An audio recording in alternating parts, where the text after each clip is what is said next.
नमस्कार दोस्तों, मैं राजकुमार मौर्य प्रखर इंडिया यूट्यूब चैनल में आपका स्वागत है। बहुत बड़ी खबर आ चुकी है उत्तर प्रदेश की राजनीति से।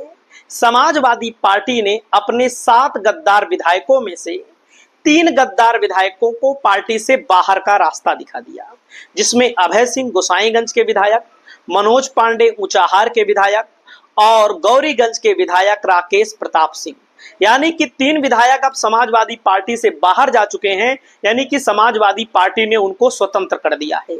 इन 3 विधायकों में से दोस्तों एक विधायक हैं ऊंचाहार के मनोज पांडे। मनोज पांडे ने भारतीय जनता पार्टी को ज्वाइन कर ली है, यानी कि उन्होंने बोला है कि हमने भारतीय जनता पार्टी की सदस्यता ले ली है। यानी कि जब मनोज पांडे भारतीय जनता पार्टी के सदस्य बन चुके हैं तो अब खबर आ रही है कि मनोज पांडे विधायक पद से इस्तीफा देने जा रहे हैं। इस्तीफा का मतलब यह है कि भारतीय जनता पार्टी उनको सरकार में अहम जिम्मेदारी दे सकती है, जिसकी संभावनाएं बढ़ गई हैं। वैसे तो लोकसभा चुनाव के पहले खबरें आ रही थी कि उप मुख्यमंत्री बना देगी, क्योंकि ब्राह्मण चेहरे के बड़े नाम हैं और ब्राह्मणों को खुश करने के लिए भारतीय जनता पार्टी उनको उप मुख्यमंत्री बना देगी। लेकिन वास्तव में उप मुख्यमंत्री ब्रजेश पाठक हैं इस समय। तो ब्रजेश पाठक को ना हटा करके मनोज पांडे को इस्तीफा दिलवा करके गौरीगंज विधानसभा सीट ऊंचाहार विधानसभा सीट से उपचुनाव लड़ाने जा रही है। इसके लिए समाजवादी पार्टी ने अपनी कमर कस ली है, क्योंकि ऊंचाहार की जो विधानसभा सीट है लगातार समाजवादी पार्टी से मनोज पांडे चुनाव लगातार जीतते रहे हैं, और जिससे कहीं ना कहीं समाजवादी पार्टी का जनाधार बताया जाता है कि ऊंचाहार में बहुत मजबूत है, रायबरेली में भी बहुत मजबूत है। क्योंकि दोस्तों जब हमने यहाँ पर जातिगत समीकरण खंगालने की शुरुआत की, ऊंचाहार की सीट पर जातिगत समीकरण में सबसे ज्यादा पासी मतदाता है। पासी मतदाता जो समाजवादी पार्टी को लोकसभा के चुनाव में भयंकर वोट दिए, ये बहुत बड़ी सच्चाई है, भयंकर मात्रा में वोट दिए।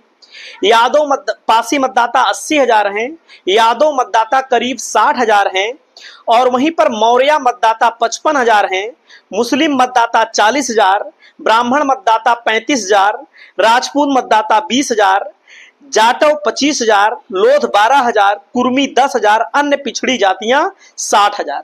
तो कहने का मतलब यहां पर लगातार बसपा ने भी विरोध में मनोज पांडे के खिलाफ मौर्य उतारा। बहुत ही नजदीक पहुंचकर बसपा का भी प्रत्याशी चुनाव हार जाता था यहां पर, और जब भाजपा ने यहां पर मौर्य उतारा 2 बार, तो नजदीक पहुंचकर भाजपा का भी प्रत्याशी चुनाव हार गया यहां पर। तो अब दोस्तों ऊंचाहार की जो विधानसभा सीट है, यहां पर उपचुनाव होने की पूरी लगभग संभावना हो चुकी है। क्योंकि मैं आपको बताना चाहता हूं कि अगर आप ओवरऑल तीनों विधायकों की बात करें तो इन्होंने सपा ने निकाल दिया है। भाजपा पहले ज्वाइन नहीं कर सकते थे, भाजपा ज्वाइन करने का मतलब इस्तीफा। तो अभी एक तरह से मान लीजिए निर्दल विधायक हैं। अगर ये निर्दल विधायक हैं, निर्दल घोषित किया जा सकता है इनको।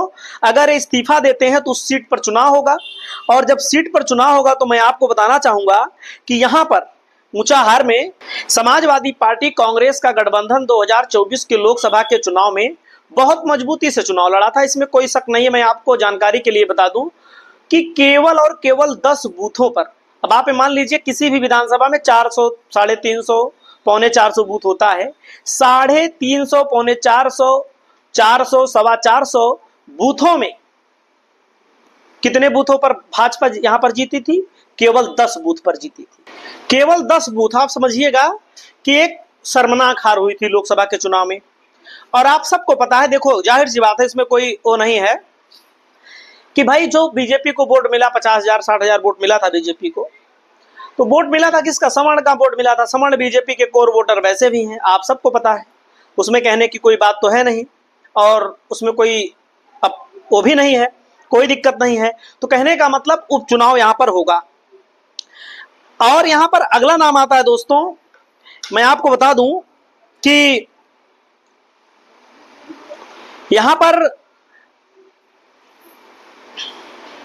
गौरीगंज विधानसभा में यहां पर दलित और ब्राह्मण का वोट ज्यादा बताया जाता है। यहां बताया जाता है कि 18 बार विधायक बने हैं, हुआ है चुनाव, 16 बार छत्री जीते हैं, 1 बार ब्राह्मण जीता है, 1 बार मुसलमान जीता है। 2012 से लगातार यहाँ पर ब्राह्मण बताए जाते हैं 90,600, दलित 48,500, क्षत्रिय 46,000, यादव 35,000, पिछड़ा वर्ग 51,000, मुस्लिम 35,000, वैश्य 22,000, कायस्थ 12,000, अन्य यहाँ पर 6,000। तो राकेश प्रताप सिंह के भी इलाके में बीजेपी हार गई थी बुरी तरह से।